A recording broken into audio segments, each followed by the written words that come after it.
안녕하세요. EBS 윤리 강나현입니다. 자, 윤리의 사상, 우리 오늘 개념완성 23번째 수업에서 함께하고 있는데요. 여러분, 우리 지난 수업에서 그리스도교 윤리 그리고 중세 교리를 체계화한 아우구스티누스의 입장을 배웠죠. 자, 오늘 이 시간에는 중세 계속 이어서 아퀴나스 정리를 하고요. 근데 종교개혁 이후에 등장한 새로운 기독교의 흐름도 살펴보도록 할 겁니다. 여러분들은 공부하는 거 좋아해요? 선생님은 별로. 선생님 어렸을 때 공부가 즐겁다라고 말을 해본 적은 없었던 것 같은데 선생님도 공부하는 건 별로 좋아하진 않았어요. 근데 집에서 항상 하는 말이 뭐냐면 엄마 인생 진짜 얄궂어. 나는 공부하는 거 진짜 안 좋아하는데 어떻게 맨날 공부하는 게 직업이지? 하면서 혼자 웃어요. 어려운 문제를 만났을 때 여러분들 어떻게 해요? 이거 어려운 거니까 포기해버리나요? 사실 선생님은 어려운 문제를 만났을 때 공부하는 방식이 자료를 정말 많이 찾아요. 관련된 자료들을 계속 수집을 합니다. 책의 문구 하나하나를 다 적어요. 근데 이해가 안 될 때가 있어. 아무리 읽어도 이해가 안 될 때는 또 계속 자료를 찾아요. 그리고 계속 그 자료를 모아요. 이해가 안 된 채로 자료를 모으는 작업만 저녁에 시작한 공부를 아침 9시까지 한 적도 있어요. 그래도 이해가 안 될 때가 있어요. 그럴 때는 또다시 자료를 찾아요. 그리고 이해가 될 때까지 고민하면 글쎄 우리는 이게 있잖아. 이성.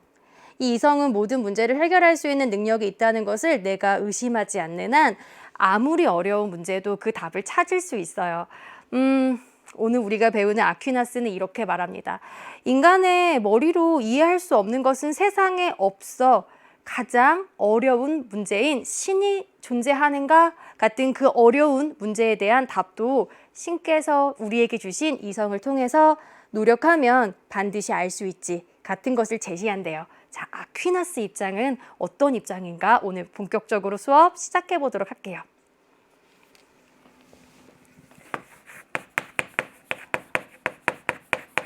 아퀴나스.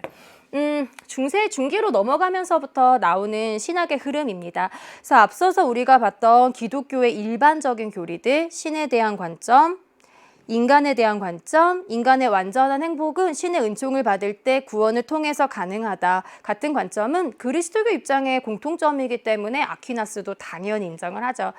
특히 아퀴나스는 그리스 문화 전통 중에서 아리스토텔레스의 입장에 영향을 받아요. 그래서 상당히 사고방식 자체가 아리스토텔레스스러운 면모들을 볼 수 있어요.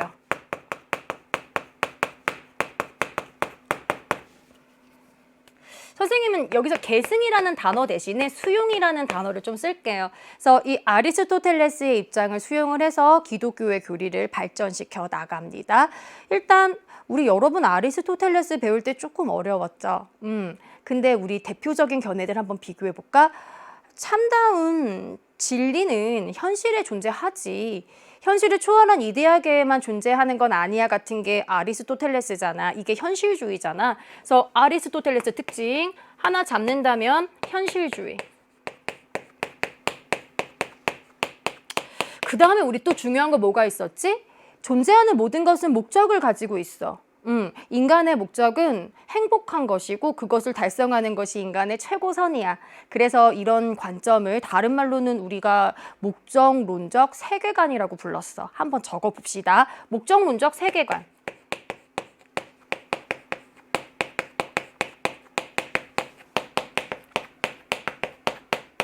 자, 이걸 수용해서 아퀴나스는 어떻게 발전시켰을까? 하나, 어떤 법칙적 질서, 그러니까는 참다운 질서가 꼭 이상세계 속에서만 있는 것이 아니야.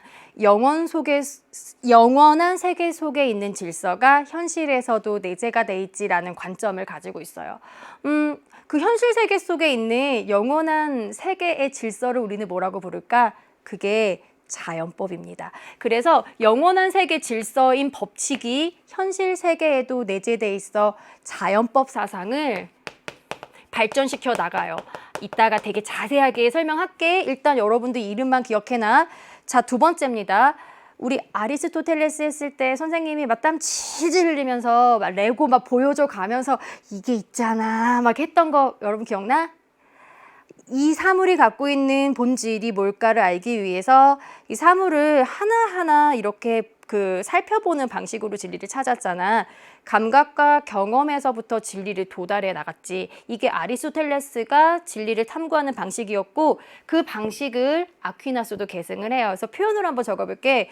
인간의 감각적인 인간의 경험을 출발점으로 해서 보편적인 진리에 도달할 수 있다. 요 부분 우리 아리스토텔레스 할 때 땀 흘리면서 정리했던 내용들인데 아퀴나스에서 다시 다룹니다. 체크하시고요. 이런 부분들이 계승된 부분이야. 하나 더 할게. 존재하는 모든 것은 목적을 가지고 있어. 인간도 목적을 가지고 있지. 인간의 목적은 신에 도달하는 거. 최고선에 도달하는 거고 인간의 목적은 행복이야. 여기는 아리스토텔레스랑 되게 똑같아. 근데 그 행복의 방법은 내가 도덕적인 노력을 통해서 갖추는 것이 아니라 신의 은총을 받는 구원을 통해서 가능해. 뭐 이런 개념들로 이제 계승을 시켜요. 아, 이렇게 발전되는구나. 됐지. 그럼 선생님이 하나, 둘, 셋, 세 가지의 내용들을 순서대로 좀 소개를 해드리도록 할게요. 첫 번째, 정말 어려운 문제야. 왜냐하면 신은 현실을 초월해서 존재하는 거거든. 눈에 보이지도 않고 귀에 들리지도 않아. 난 한 번도 만져본 적도 없어. 근데 우리는 그런 신을 어떻게 알 수 있을까? 인간이 해결해야 되는 문제 중에 가장 어려운 문제잖아. 그래서 아퀴나스는 야 그럼 우리 있잖아. 그 어려운 문제를 한번 해결해보자. 신의 존재를 증명합니다.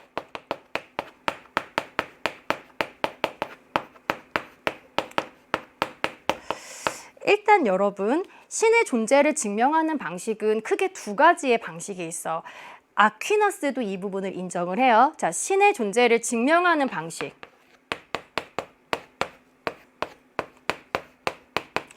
일단 우리 지난 시간에 여러분 배웠잖아. 첫 번째, 아우구스티누스. 여기선 이름을 굳이 적진 않을게. 지난 시간에 우리가 아우구스티누스를 배울 때는 신의 존재를 우리가 어떻게 확인할 수 있었냐면 신앙적 체험으로 신을 믿을 때 그때 신께서 우리에게 빛을 내어주실 때 우리는 이성으로 신을 인식할 수 있었어. 됐죠? 그래서 아퀴나스는 이렇게 말한다. 신의 존재를 증명하는 방식이 신학의 견해에서는 신으로부터 도출되는 빛에서 증명이 돼요. 그래서 이렇게 적을게. 신으로부터 도출이야.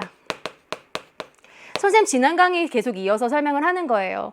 우리 여러분 지난 수업할 때 사실 우리가 갖고 있는 어떤 그 범주에서 보기에는 너무나 어려웠잖아. 그래서 여기서 조금 더 반복적으로 설명을 하면서 이해를 더 돕기 위해서 선생님의 애를 써보겠습니다. 자, 일단 먼저 신학의 관점에서는 신으로부터 이 신의 존재가 증명이 돼요. 그러니까 믿음이 전제되지 않으면 신을 이해할 수 없어. 되시죠? 자, 근데 아퀴나스는 당연히 이거는 되게 좋은 방식이라고 생각해. 이거 인정이야. 신의 존재를 이런 방식으로 증명하는 거 아퀴나스 당연히 인정하지. 모든 신학자들의 공통점입니다. 근데 차이가 있다면 아퀴나스는 이렇게 말해요. 근데 있잖아. 이런 신앙이 어떤 신에 대한 체험으로부터 도출된 것이라면 나는 한 번도 신의 음성을 들은 적도 없고 어떤 신앙적 체험을 한 적도 없어. 도저히 신이라고 하는 존재가 믿어지지 않아. 믿어지지 않으면 어떻게 알 수 있을까?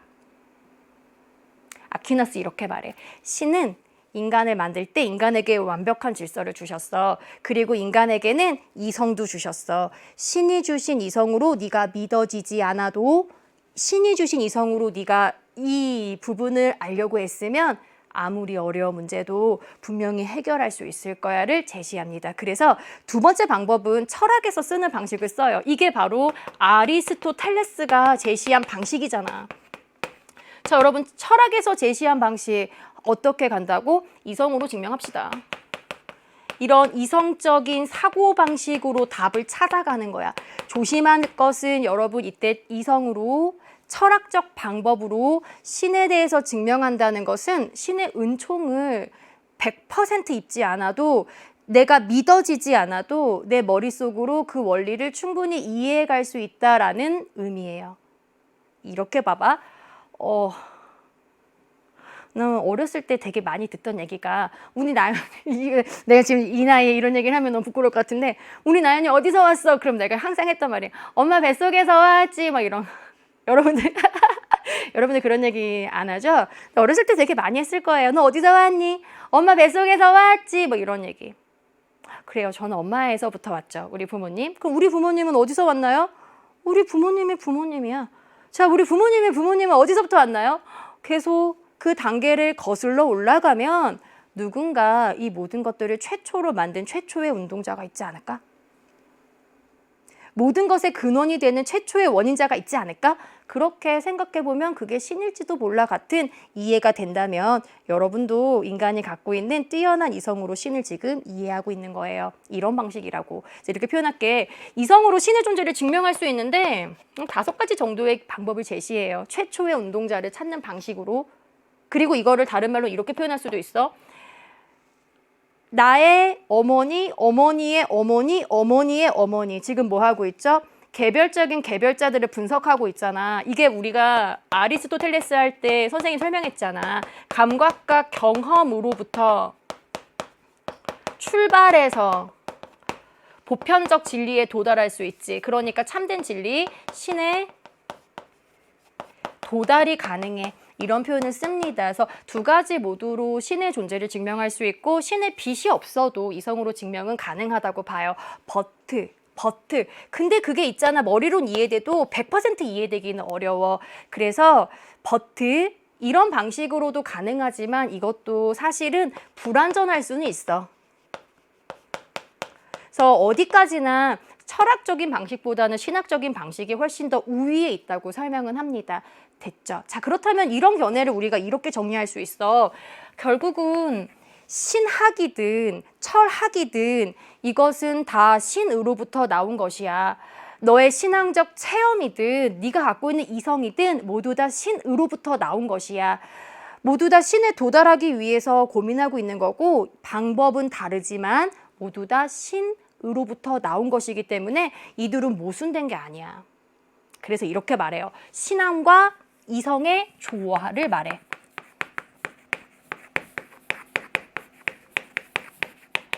여러분 이때 뉘앙스가 헷갈려. 그래서 제가 표현 다 적어 드릴 테니까 헷갈리는 뉘앙스들은 이렇게 이해를 해보자. 선생님 방금 뭐라 그랬지? 신앙이든 그 다음에 이성이든 모두 다 신으로부터 나온 거야. 그리고 이것들이 방법적인 접근은 달라도 궁극적으로 신을 이해하기 위한 것들이야. 그치? 그래서 얘네들은 모순적인 관계는 아니야. 조화야. 그러니까 얘네들은 모순적이거나 대립적인 것은 아니야. 근데 이성으로 신을 이해하는 것은 100% 완전하지는 못하다 그랬어. 기억나요? 그래서 뭐를 강조하냐면 조화를 강조하지만 어디까지나 신앙이 이성보다 우위에 있어. 그러니까 선생님 조화라면서요. 근데 신앙이 우위라고 해도 괜찮아요? 괜찮아. 이렇게 내용을 비교해서 잘 기억해 주세요. 그리고 이렇게 말해. 우리 지난 수업에서 아우구스티누스 이게 비교가 되니까 여기서 마무리합시다. 아우구스티누스 대 아퀴나스.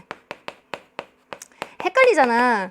그냥 딱 적어주는 방식으로만 기억을 합시다. 자, 일단 먼저 아우구스티누스 신은 진리의 존재로부터 증명. 이거였지? 그 다음에 네가 믿지 않으면 이해할 수 없어.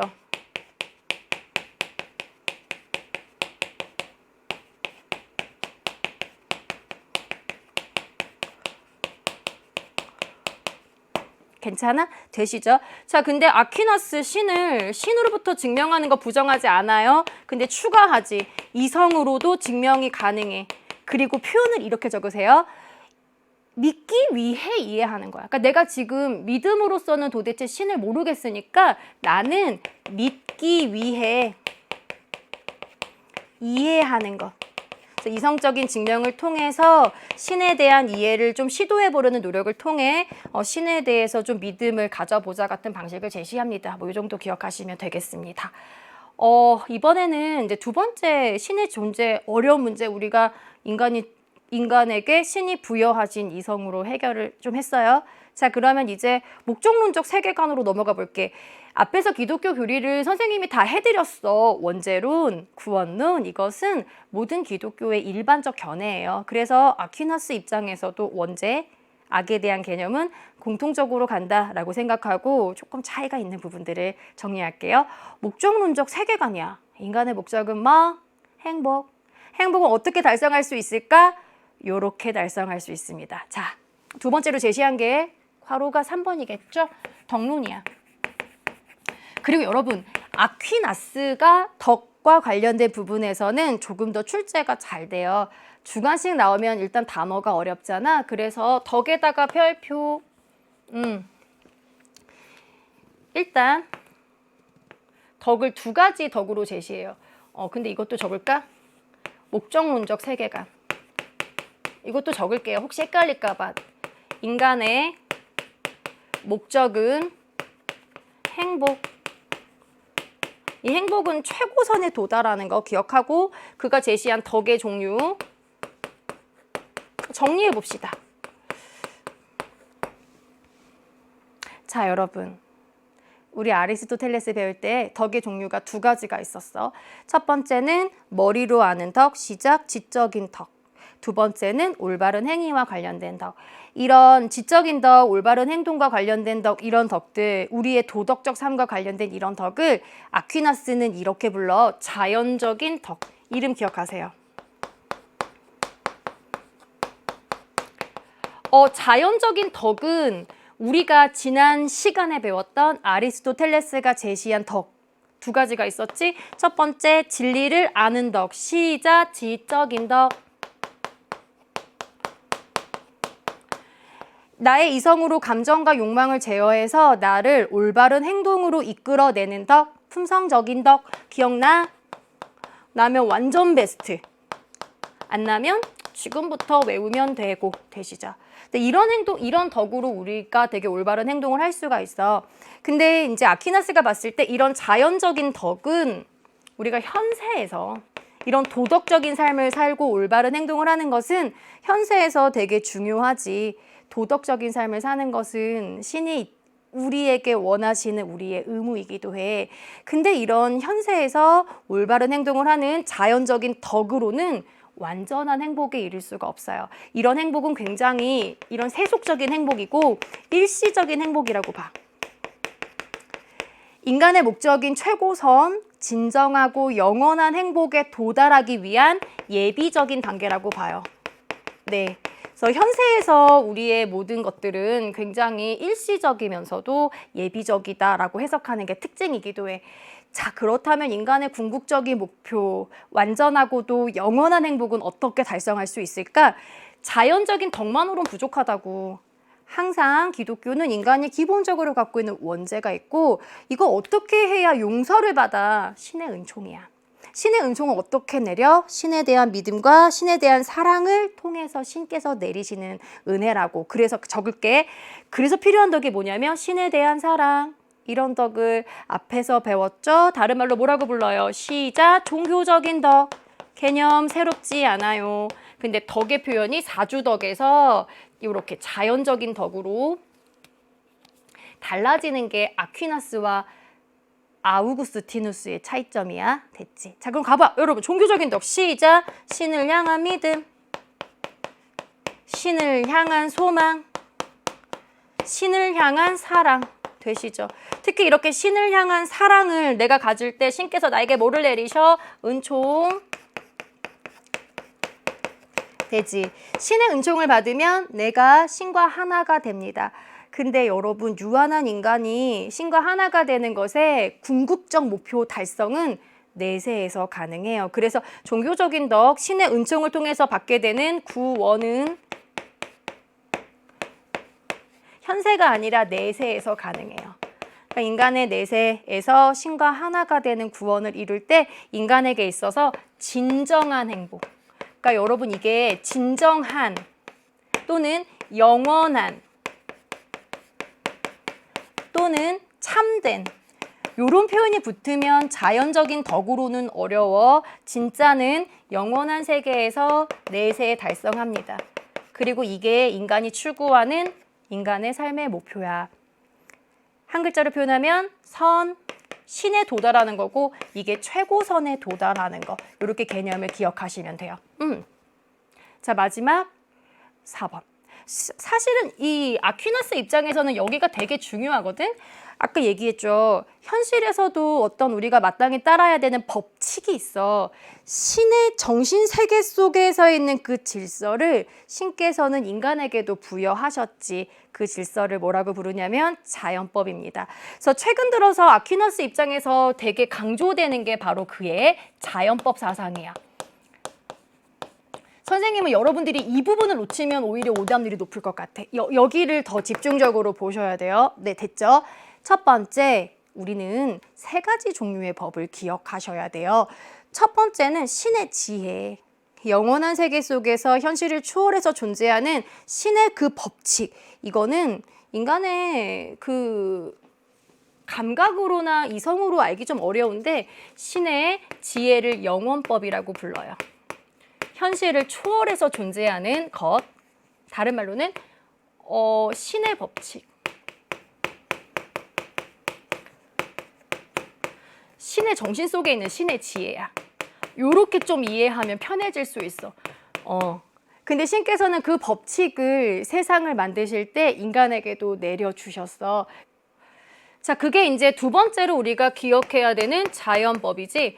여러분 자연법의 정의 기억하세요. 요거가 주관식 무조건 나올 수 있고 앞으로 트렌드가 될 수 있습니다. 이 자연법은 신의 질서가 인간에게 내재된 거야. 그래서 이렇게 부를게. 영원법이 인간의 본성에 부여된 거. 그래서 인간에게도 영원법이 내재가 돼 있어. 그 인간의 본성 속에 내재된 영원법이 곧 자연법이야. 그럼 인간의 본성이 뭘까? 아퀴나스가 봤을 때 그 인간의 본성은 신이 인간에게 만들어주신 이성이야. 우리는 그 이성을 가지고 있기 때문에 세상의 완벽한 법칙도 이해할 수 있는 거고 심지어 그 어렵다는 신에 대해서도 이해가 가능합니다. 되시죠? 자, 그렇다면 자연법이 갖고 있는 특징은 뭘까? 일단 정의는 영원법이 인간의 본성에 내재된 거라면 특징은 야, 네가 이 땅에 사는 동안에는 이렇게 살아야 돼 같은 인간이 모두 다 보편적으로 가지고 있는 이성으로 파악이 가능한 우리의 도덕입니다. 그래서 신에 대해서 어떤 종교적인 덕으로 믿음을 갖는 것도 참 중요하지만 신께서는 인간에게 자연법을 내려주시면서 인간에게 도덕적인 삶도 중요하다는 것을 가르쳐 주셔요. 이렇게 적을게. 인간이 모두 다 이성을 가지고 파악할 수 있는 보편적인 도덕의 원리야. 그래서 인간이 보편적인 도덕 원리를 준수하는 것은 우리의 의무예요. 네. 그렇다면 구체적으로 이런 보편적인 도덕 원리의 내용은 뭘까? 자연법의 핵심적인 명제. 선을 행하고 악을 피하라.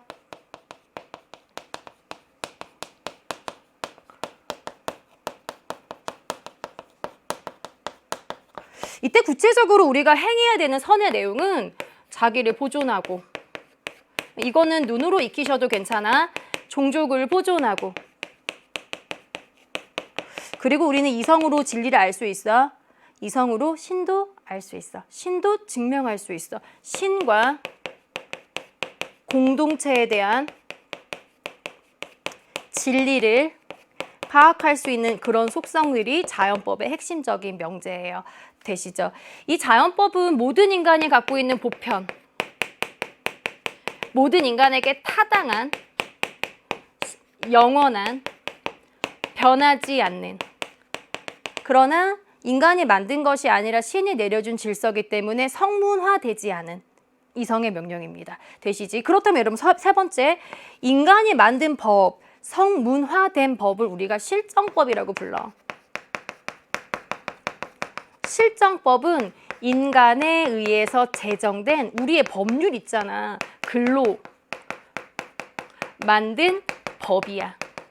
근데 언제나 우리가 법을 만들 때는 신의 질서를 근거로 법을 만들어야 이 법이 정당한 법입니다. 그래서 법의 정당성의 여부는 자연법을 얼마나 충실하게 따르는가로 결정이 되고, 만약에 이 실정법이 자연법을 벗어나잖아? 인간에 대한 존엄, 인간에 대한 어떤 인권 같은 내용들이 자연법의 핵심적인 내용들인데, 이걸 만약에 벗어나잖아? 그와 같은 실정법은 폭력에 불과해라고 평가를 해요. 됐어요. 아퀴나스 끝났습니다. 자, 선생님 칠판 조금 지우면서 이제 근대의 종교개혁 이후에 등장한 견해로 넘어갈게요. 이제 어려운 거 다 끝났어. 다 왔어.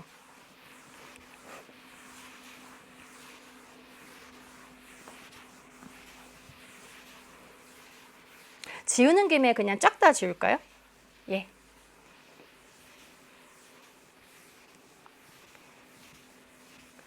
자, 두 번째는 필기는 제가 중간쯤에 할게요. 문제 또 봐야 되니까. 자, 우리가 이제 두 번째로는 근대 종교개혁 이후에 등장한 새로운 기독교를 좀 살펴봅시다. 프로테스탄티즘이라고 부르기도 하고,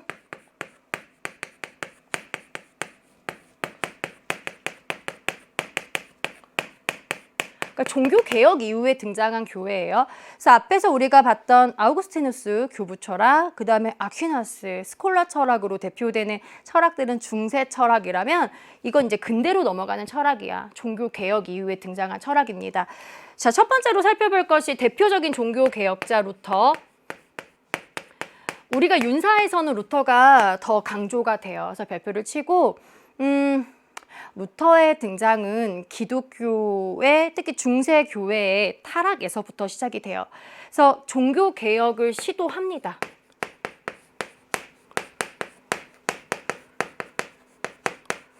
어떤 부분에서 종교 개혁을 하냐면, 사실은 인간의 구원은 신의 은총, 이게 일반적으로 우리가 강조하고 있는 기독교의 교리죠. 근데 이제 중세 말기에 교황은 면벌부 또는 면죄부라고도 불러요. 이걸 만들어 판매하기 시작했어. 그리고 신도들에게 광고합니다. 자, 여러분, 이 면벌부를 여러분들이 구매하시면 여러분들은 모두 다 신의 은총을 받고 구원을 받을 수가 있어요. 이거는 명백하게 기존의 기독교의 교리를 잘못되게 설명하고 있는 것이거든. 그래서 루터는 교황의 면죄부 판매를 반박해요. 면죄부라고 교과서 쓰기도 하고 면벌부라고 쓰기도 해요. 네, 되시지? 자, 두 번째, 95개조 반박문 제시한다는 뭐 알아만 두세요. 우리가 세계사는 아니니까. 그러면서 이제 중세 기도랑 다른 세 가지의 노선을 중시합니다. 첫 번째는 중요한 것은 인간의 구원은 신의 은총이고, 신이 우리에게 내리는 은총은 내가 면죄부를 구입하는 행동을 통해서 나에게 은총을 내리는 게 아니야. 오직 신을 향한 믿음과 사랑을 가질 때 신께서 은총을 내리지. 그게 바로 오직 믿음, 믿음주의야. 그래서 신의 은총을 받는 방법은 오직 신앙으로 신의 은총을 받음. 그래서 면벌부를 사는 그런 행동을 가지고는 우리가 신의 은총을 받을 수가 없어요. 하나. 자, 중세는 기본적으로 교황이 최고의 권위를 가지고 있었어.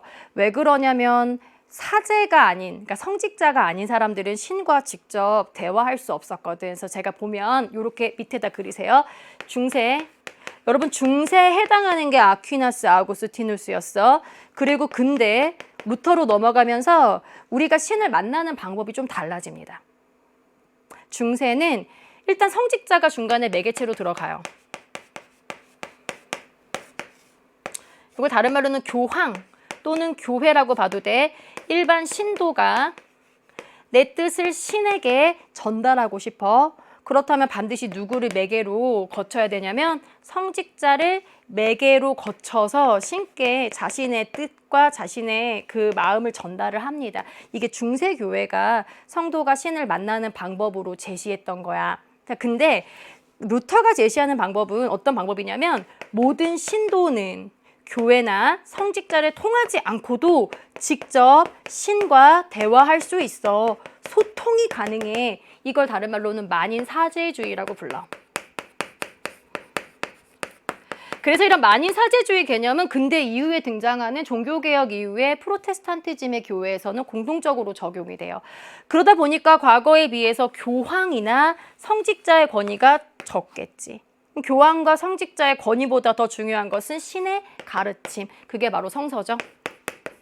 성서가 최고의 권위를 갖고 있어. 같은 것들을 제시하는 게 루터의 관점입니다. 이 정도 기억하시면 돼요. 자, 두 번째로 살펴볼 것은 프로테스탄티즘의 대표적인 사상가 중에 칼뱅의 입장, 여기서 바로 정리할까요? 네, 칼뱅의 입장이에요. 칼뱅도 종교개혁자 중에 하나야. 교황의 면벌부 판매를 비판합니다. 칼뱅도. 물론 이걸 95개조 방반문으로 제시한 건 아니야. 그럼 칼뱅은 어떤 양상으로 비판을 하냐면 인간의 구원은 인간의 행위로 결정되는 게 아니야. 면죄부를 산다고 결정되는 게 아니야. 왜냐면 그 구원은 신이 예정 가운데 신께서 이미 결정한 거야. 예정설이라고 하는 구원론을 제시해요.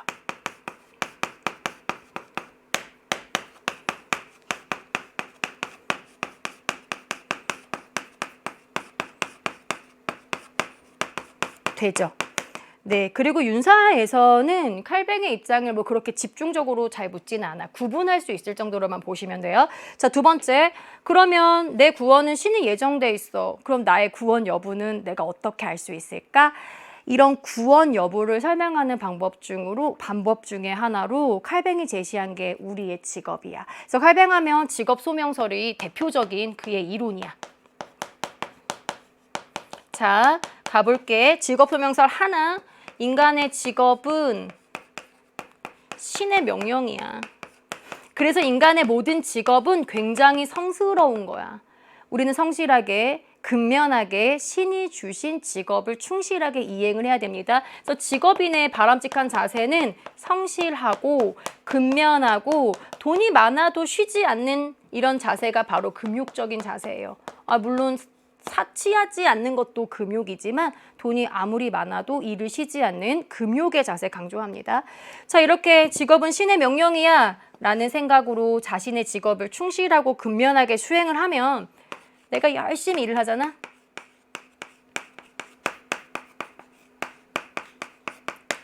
열심히 일을 하면은 내가 열심히 일한 만큼 돈을 벌 수 있어. 노동을 통한 부의 추구는 신의 축복이라고 봐요. 네, 이 정도 기억할까요? 그럼 자, 이런 신의 축복인 노동을 통해서 번 돈은 어떻게 해석할 수 있을까? 하나, 이건 내가 오로지 이 일은 신께서 나에게 시키신 일이야 라는 생각으로 열심히 일했더니 신께서 나에게 이렇게 내가 살 수 있는 돈을 벌게 해주셨구나. 내가 신과 하나가 된 것이 분명해. 자, 신과 하나가 됐다. 뜻 무슨 뜻? 구원. 자, 노동은 통해서 얻게 되는 돈은 구원의 증표. 요런 해석이 가능해요. 자, 이렇게 해서 번 돈은 너를 위해서만 쓰지 않아. 청교도 칼뱅의 입장을 잘 보여주는 이야기가 바로 스크루즈의 이야기야. 열심히 돈 벌고 자기만을 위해서 산다면 그건 진정한 가르침을 실행하는 게 아니야. 열심히 일했지? 돈 많이 벌었지? 이 사랑을 이웃의 실천에 자선의 삶을 강조하죠.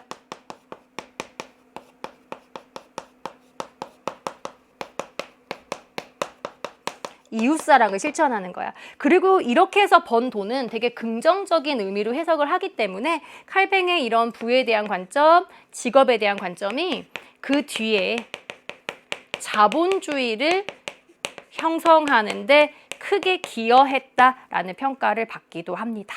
네, 이렇게 하면 기독교 입장 다 해결이 되네요. 자, 그럼 이제 관련된 문제를 조금 볼게요. 그러면서 우리가 하나씩 점검을 좀 해봅시다. 여러분 준비됐어요? 선생님 페이지가 110페이지에 있는 문제부터 풀어볼 거고요. 거기 지금 5번, 개념 체크 5번부터 우리 한번 출발을 해볼게요. 자, 아퀴나스는 아리스토텔레스가 추구한 행복을 완전한 행복이라고 보았다. 여러분, 아리스토텔레스가 추구한 행복이 뭐야? 도덕적인 삶을 통해서 얻어진 행복이잖아. 이거잖아. 이거 갖고는 현세에서 일시적 행복 달성은 가능하지만 영원하고 완전하고 참된 행복에는 도달할 수 없다고 보죠. 자, 6번. 아퀴나스는 세계는 신에 의해 창조되었고, 이거 기독교 일반이야. 신의 영원한 법칙인 영원법에 의해서 다스려진다. 그 영원법의 법칙이 인간의 본성에 내재된 게 자연법이고 이런 신의 질서로 세상이 다스려진다고 봅니다. 그런 의미에서 답은 O라고 이해하시면 돼요. 자, 이번에는 7번입니다. 아퀴나스, 영원법이 자연법의 기초가 되듯이 인간이 제정한 실정법은 자연법의 기초가 돼야 한다. 실정법은 자연법을 기초로 해서 만들어져야 된다라는 의미이기 때문에 답은 5고 적어볼까요? 영원법, 자연법, 실정법. 간에는 분명히 위계가 존재해. 그리고 각각의 법이 영원법을 근거로 자연법이, 자연법을 근거로 실정법이 나오게 되는 거예요. 8번, 칼뱅.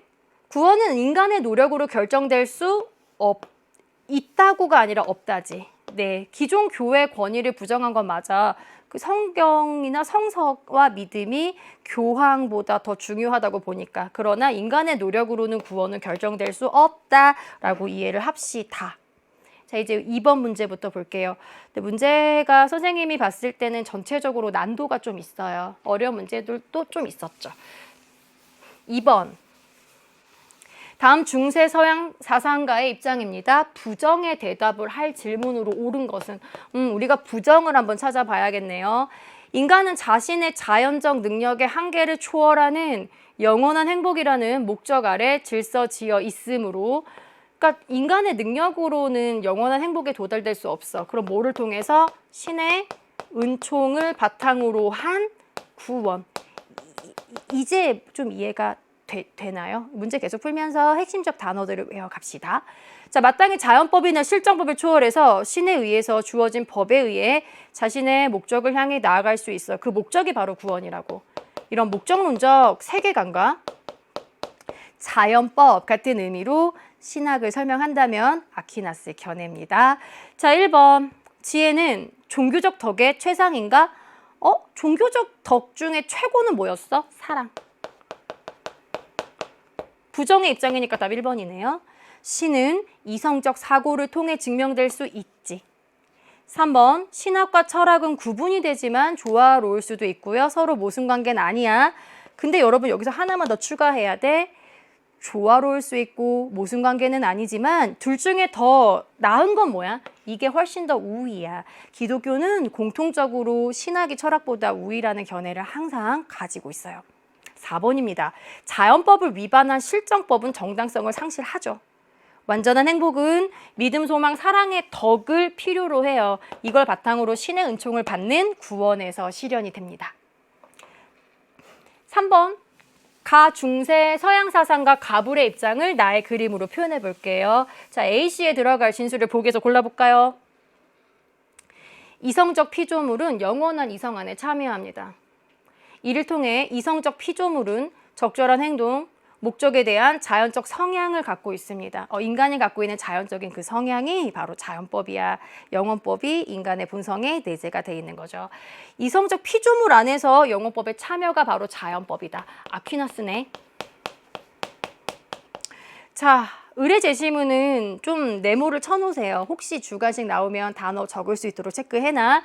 절제, 자신을 완전히 신에게 바치는 사랑. 용기, 신을 위해 모든 고통을 참는 사랑. 지혜, 신을 향해 나아가는데 무엇이 필요한지를 분별하는 사랑. 정의, 오직 신만을 사랑하는 사랑. 이 지혜, 용기, 절제, 정의를 신을 사랑하는 다양한 표현으로 해석하고 있네. 사주덕을 신에 대한 사랑의 다른 표현으로 해석하고 있으면 이거 누구죠? 아우구스티누스죠. 그리고 여러분들 요거 하나씩 나올 때 주관식으로 문제 쓸 수 있을 정도로 외워놓으세요. 이런 게 조금 어려울 수는 있어. 자, 가볼까요? 기억. 신은 믿음의 대상이며 신의 존재는 증명될 수 있다. 위치가 B예요. 둘 다 신의 존재 증명은 가능해. 다만 아퀴나스는 신앙으로도 증명이 되고, 그치? 신학으로부터도 증명이 되고 이성으로도 증명이 됩니다. 이때 이성 증명은 특별히 조명이 비치지 않아도 인간의 이성으로 충분히 알 수 있다라는 특징이었고, 아우구스티누스는 진리의 존재로부터 증명이 돼요. 이렇게 꼭 구분을 해서 기억을 해놓으세요. 어려웠죠? 자, 니은, 신과의 합일. 두 글자로 표현하면 구원입니다. 인간이 지향해야 할 이상적인 경지고 이건 최고의 선이고 진정한 행복이야. 네. 위치 B 괜찮아요. 악은 신이 아니라 인간의 자유의지로부터 비롯된 것. 모든 기독교의 공통점이고 악의 원인은 신이 아님. 요거 꼭 기억해 놓을까?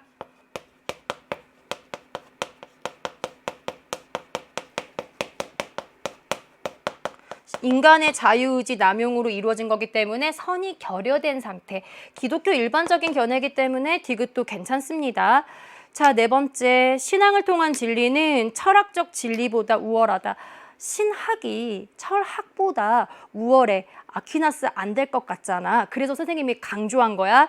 조화를 추구하고 두 사이는 모순적인 관계는 아니라고 보지만 어디까지나 신학이 철학보다 우위에 있다고 봐요. 아퀴나스도. 그래서 위치는 B에 들어가는 것이 적합합니다. 니은하고 디귿이 답이니까 답은 3번 이렇게 정리가 되죠. 4번 문제 가볼게요. 다음을 주장한 중세 서양 사상가의 완전한 행복. 여러분 완전한 행복 네모 딱 쳐놓고 이거 일시적 행복하고 구분해줘야 돼.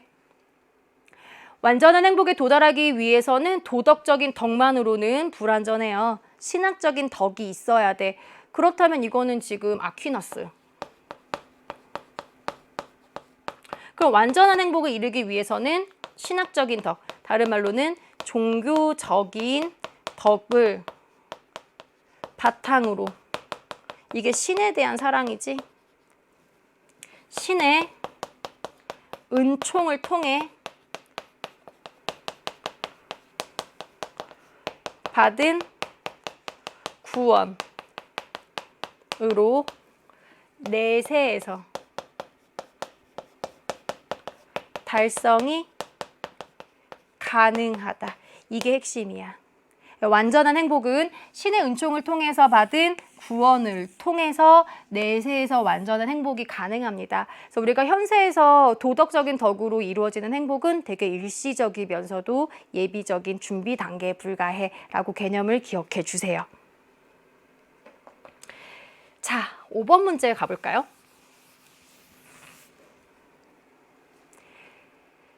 가의 가불사상가 입장을 나의 그림으로 탐구하고자 할 때 A씨에 들어갈 옳은 질문을 보기에서 한번 골라봅시다.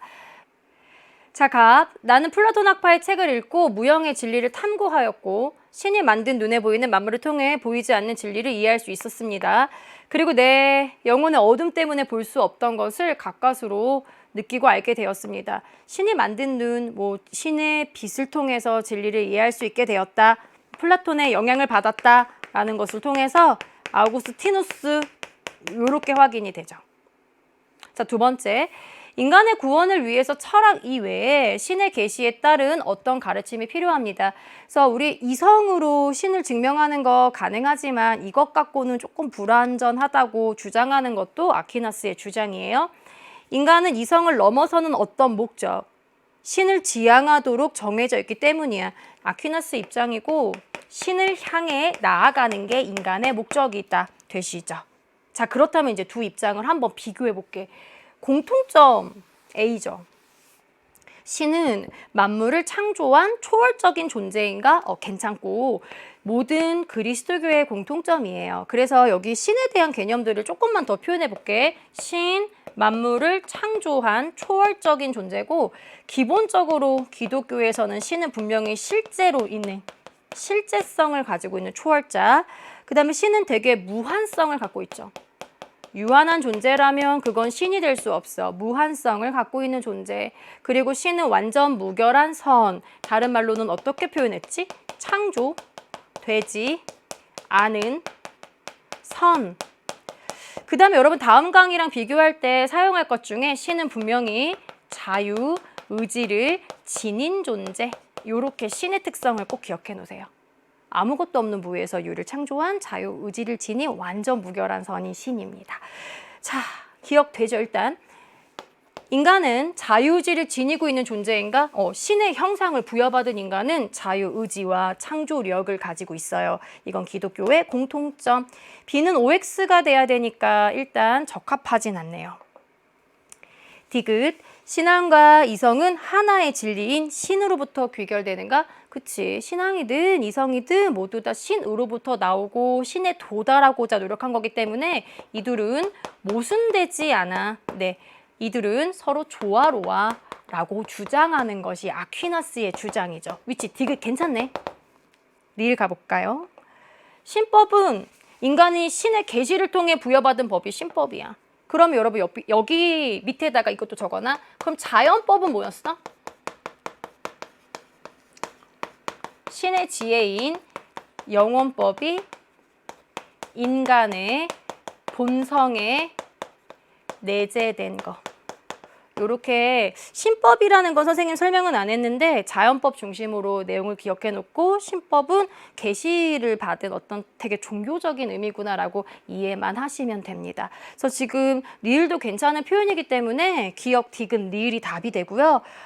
답은 4번 이렇게 정리가 되네요. 자, 마지막 문제입니다. 다음을 주장한 사상가가 긍정의 대답을 할 질문으로 옳은 것은 인간은 신을 믿음으로써 직접 구원을 청하는 것이고 이는 교회와 성직자라는 연결고리 없이 인간과 신이 직접 소통이 가능할 수 있어요. 이게 바로 만인 사제주의야.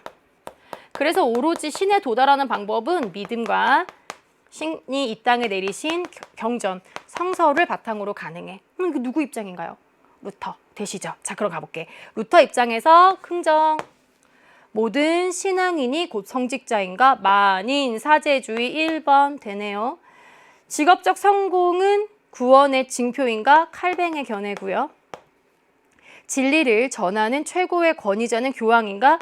이건 중세 기본적인 기독교의 특징이에요. 그래서 우리가 배웠던 아우구스티누스, 아퀴나스의 특징. 자, 교황의 면벌부를 통해 구원을 받을 수 있는가? 이거를 반박하죠. 각 개인은 사제를 통해서만 신과 소통할 수 있는가? 이게 중세교의 특징이야. 루터는 그게 아니라 모든 사람은 신과 직접 소통할 수 있다. 만인사제주의 강조합니다.